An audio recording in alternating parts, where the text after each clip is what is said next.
Coeco a un tout nouveau projet, deux nouvelles boutiques, une à Saint-Pascal et l'autre à Rivière-du-Loup. Parle-nous de ce fameux projet. Qu'est-ce que c'est?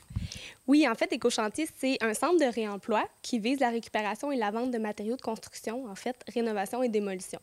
Donc, les gens peuvent venir sur place dans nos deux boutiques pour acheter des matériaux de construction ou se rendre là, sur notre catalogue en ligne pour voir les inventaires, en fait, puis choisir de la maison qu'est-ce qu'ils préféraient. Ils peuvent aussi réserver, en fait, l'article qui leur plaît, puis ensuite venir sur place pour l'acheter.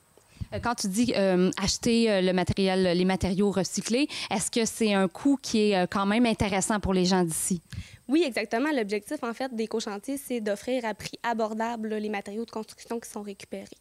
Oui. Et vous récupérez ces matériaux-là à partir de chantiers de construction. Comment ça se passe? Les gens qui veulent faire de la rénovation vont aller porter des vieilles fenêtres, par exemple? En fait, ça fonctionne. Coeco gère les écocentres de la région. Donc, le public qui va porter des matériaux de construction aux écocentres, nous, on les récupère puis on les offre à prix abordable aux gens. Sinon, si on est entrepreneur, en fait, il faut appeler chez Coeco. Nous, on va évaluer la quantité, la qualité des matériaux, puis ensuite, on prend entente là, par rapport à la marche à suivre là, pour les entrepreneurs. Mais qu'est-ce qui a fait que Coeco, l'organisme Coeco, a voulu embarquer dans cette boutique-là? C'était quoi l'objectif du départ? Oui, en fait, Coeco travaille beaucoup là, en gestion des matières résiduelles.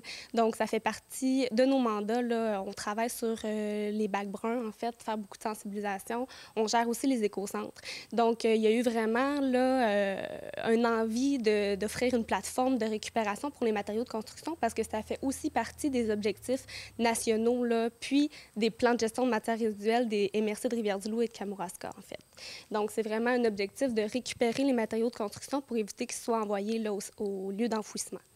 Mais est-ce que les gens peuvent quand même venir porter le matériel ici ou il faut absolument qu'ils aillent les porter sur les centres, les écocentres? Oui, exactement. Ici, c'est vraiment le point de vente. Donc, les points de dépôt, c'est aux écocentres.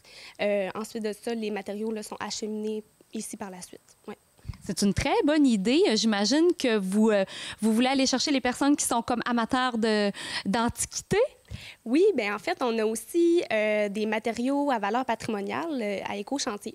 Puis dans la région, on le sait, là, il y a vraiment beaucoup de gens qui ont des maisons à valeur patrimoniale, puis tout ça. Donc, on a un grand inventaire de matériaux patrimoniaux, puis les gens peuvent venir sur place, puis venir voir qu'est-ce qui les intéresse pour faire des rénovations. Oui. Jusqu'à présent, il y a deux boutiques, comme je l'ai dit, une à Saint-Pascal et l'autre à Rivière-du-Loup. Mais est-ce que c'est qu'un début? Est-ce qu'il va y en avoir plusieurs boutiques comme celle-là? Pour l'instant, c'est les deux boutiques qu'on a. On a aussi notre catalogue en ligne puis notre page Facebook que les gens peuvent aller visiter. Oui.